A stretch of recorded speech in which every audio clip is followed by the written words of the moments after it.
السلام عليكم، ازيكم عاملين ايه؟ يا رب تكونوا بخير. انا فاطمة. ما تنسوش تعملوا لي لايك وتشتركوا في القناة وتفعلوا زر الجرس علشان يوصل لكم كل جديد.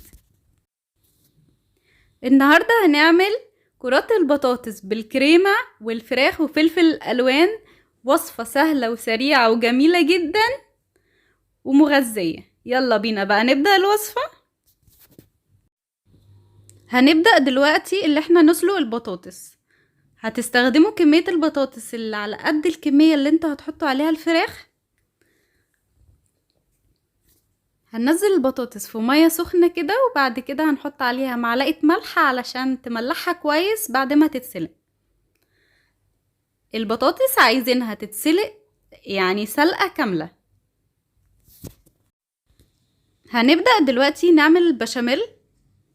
انا استخدمت هنا الكوب المعياري نص كوب زبدة، قدامهم نص كوب دقيق.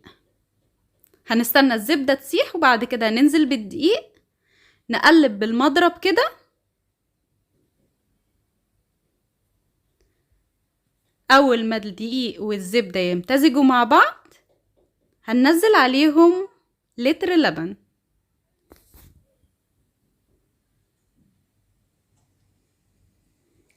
لازم واحنا بنحط اللبن على الزبدة والدقيق لازم نقلب بالايد التانية علشان ما يكلكعش معانا، واللبن لازم يكون بدرجة حرارة الغرفة، ما يبقاش ولا ساقع ولا سخن. طبعا كمية اللبن انتوا بتتحكموا فيها، في ناس بتحب البشاميل اللي بيبقى خفيف قوي وفي ناس تقيل. انا بحب درجة البشاميل يبقى كريمي. هقلب الكمية دي. هحط بقى نص كوباية كريمة، استخدمت النوع ده. الكريمة للبشاميل بتديلها طعم جميل جدا جدا. هحط مكعب مرقة دجاج. طبعا انا مهدية النار وبقلب كل شوية.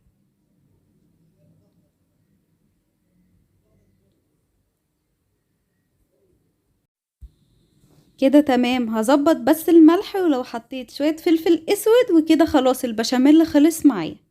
يا ريت يبقى قوام نفس اللي انتوا شايفينه ده. هنبدأ دلوقتي نحضر الحشوة.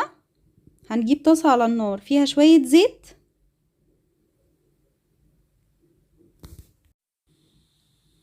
هضيف عليهم 3 فصوص توم كبار.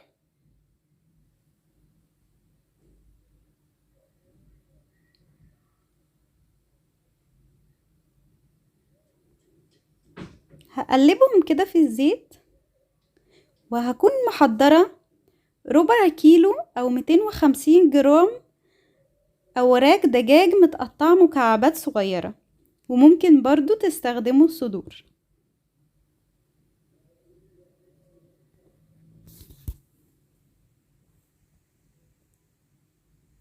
هضيفهم عليهم بالشكل ده. هفضل اقلب فيهم لحد ما ياخدوا درجة السوا. هبدأ بقى اضيف البهارات. معلقة ملح، ونص معلقة 7 بهارات، ونص معلقة فلفل اسود.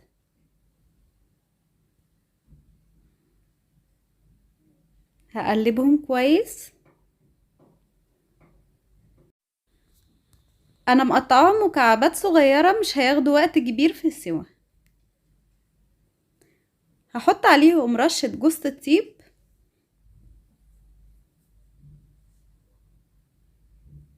انا بفضل ان انا ببشرها وقت الاكل، وبرضو بخلط شوية منها على ال7 بهارات.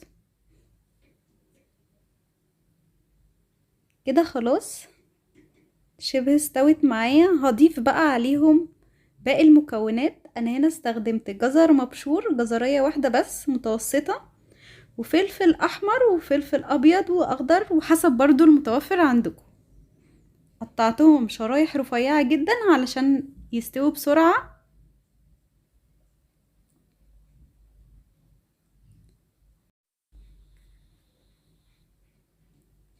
هسيبهم كده على النار 5 دقايق، وبكده تكون الحشوة خلصت معايا وجهزت. هنبدأ بقى الخطوة التانية. هنا البطاطس اللي احنا سلقناها مع بعض اتسلقت كويس جدا، هضيف عليهم 3 معالق زبدة مذابة، وهنضيف عليهم رشة ملح صغيرة، وهجيب الهراسة بتاعة البطاطس اهرسها بالشكل ده، بتوفر عليكي وقت عن الشوكة. عايزاها شكلها كريمي خالص وملمسها كريمي، انا ما ضفتش على البطاطس اي حاجة الا الزبدة بس. كده خلاص بقت ناعمة خالص. هجيب بقى الصينية بتاعة التقديم، هحط فيها الخلطة بتاعة الفراخ اللي انا عملتها،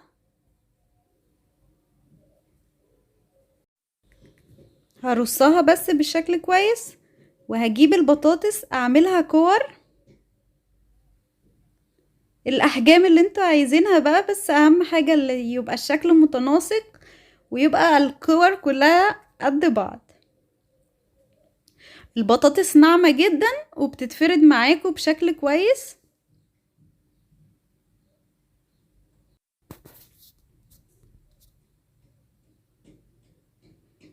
هخلص كمية البطاطس كلها بالشكل ده.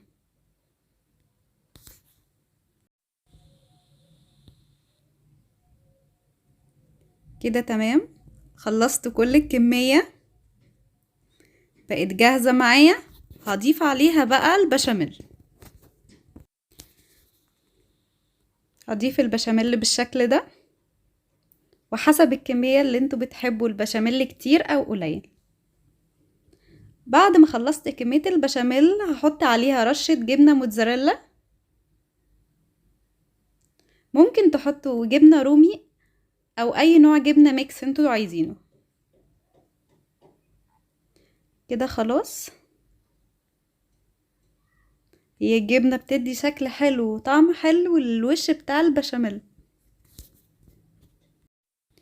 هكون بقى مسخنة الفرن على درجة حرارة 180، احطها في الرف الاوسط للفرن لمدة نص ساعة، وحسب برضو درجة حرارة فرنك، وتكونوا مولعين الشواية علشان تاخد اللون المناسب.